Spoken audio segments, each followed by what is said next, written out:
Ladies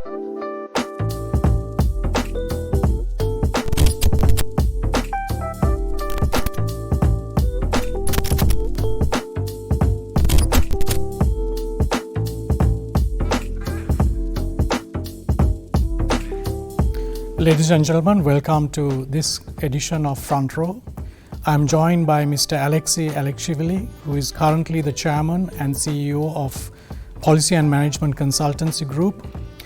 Aleksi served in the government of Georgia as the Minister of Economic Development from 2004 to 2005 and the Minister of Finance from 2005 to 2007. Aleksi, welcome.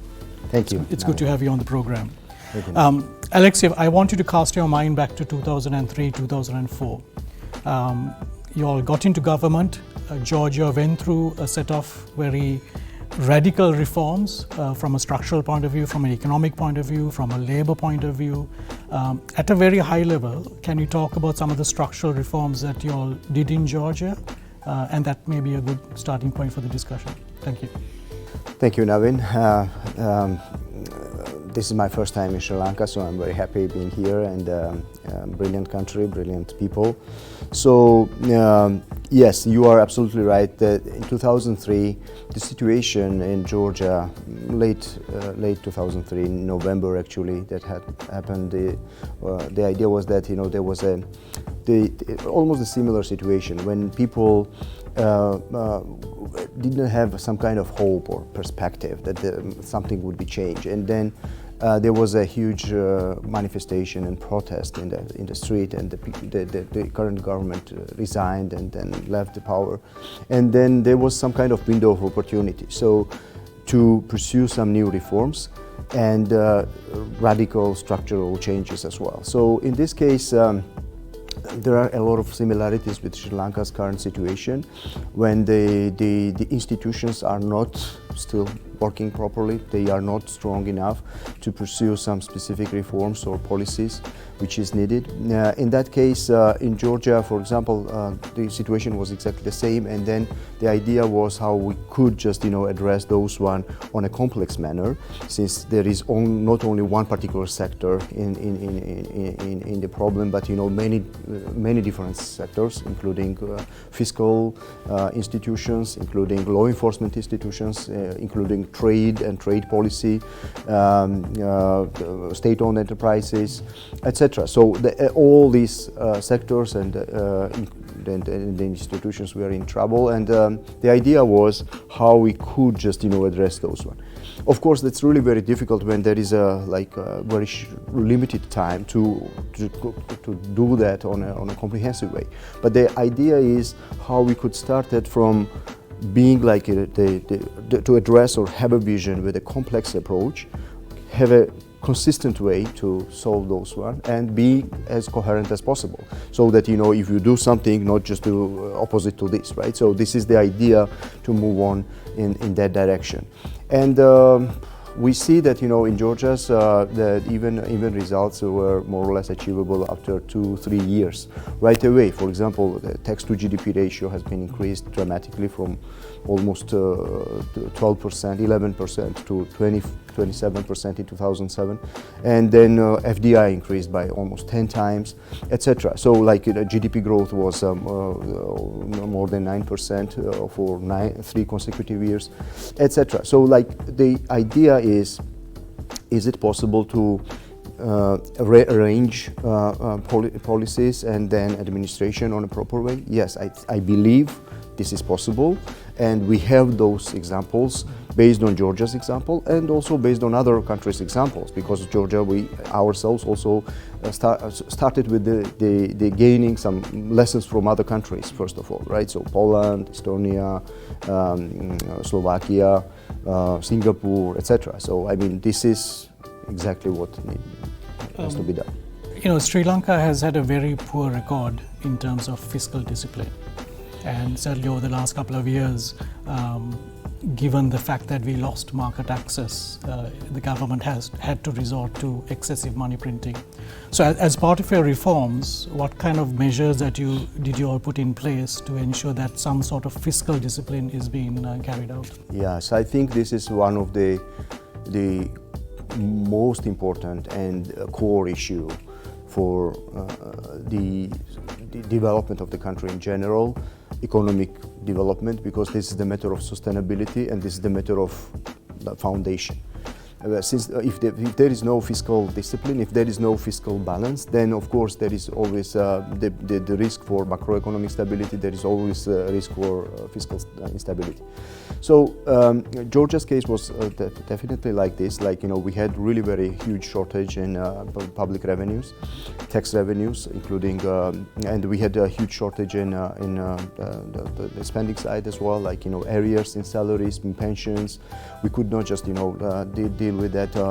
We did it like, you know, proper manner. So the idea was how we could just address two main stuff. One is how we could increase the collection of taxes, and in that case, the huge dramatic tax reform took place in Georgia. Like, we elaborated new tax code with new administration, institutional approaches, and the policies and administrative measures. And also we addressed that from fiscal policy viewpoint as well.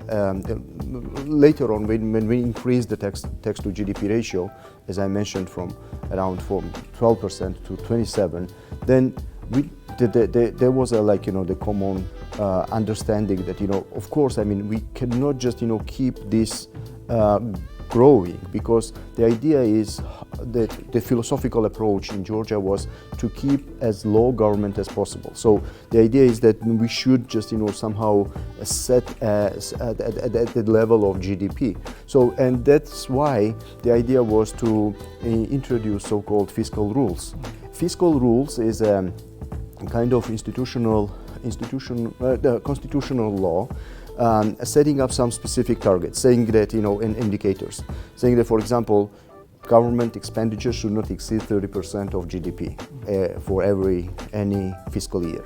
So, for example, debt to GDP ratio should not exceed 60% of GDP, and the fiscal deficit should not be more than 3% of GDP. So these are like general rules that has to be protected by any government being in the power. So that allows country being more or less consistent in this regard and keeping this fiscal discipline for a longer time, and make it more sustainable for the economic growth.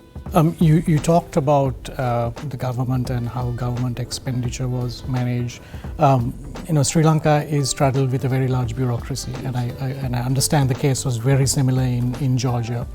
How did you handle that? What kind of labor reforms did you all go through at that time? Yes, that's really very important part of these reforms, because you are absolutely right that Georgia also, like, coming from Soviet socialist history, and which means, like, you know, that means the centralized economy, fully controlling the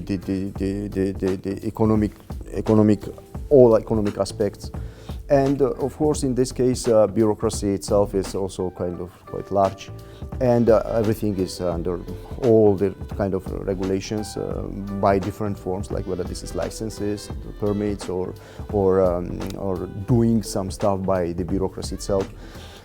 So idea was to reduce that as much as possible. So we looked at that from the perspective that government and the public sector should not be a matter of social protection. I mean, this is not a social protection mechanism.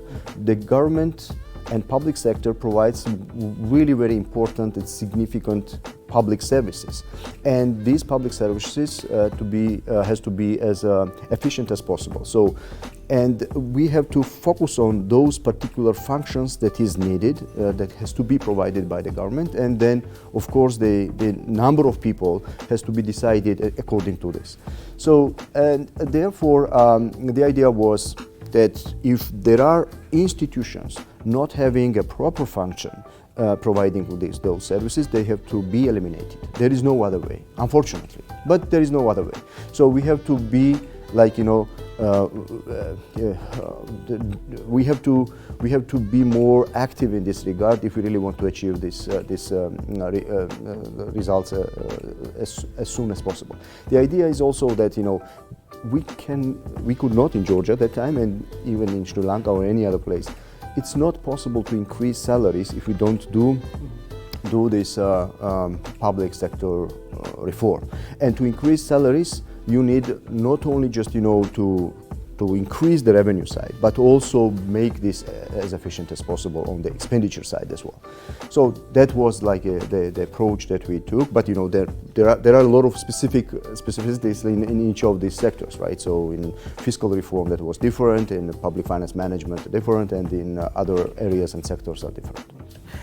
If you look at Sri Lanka right now, and if you look at the political landscape, there are two structural issues.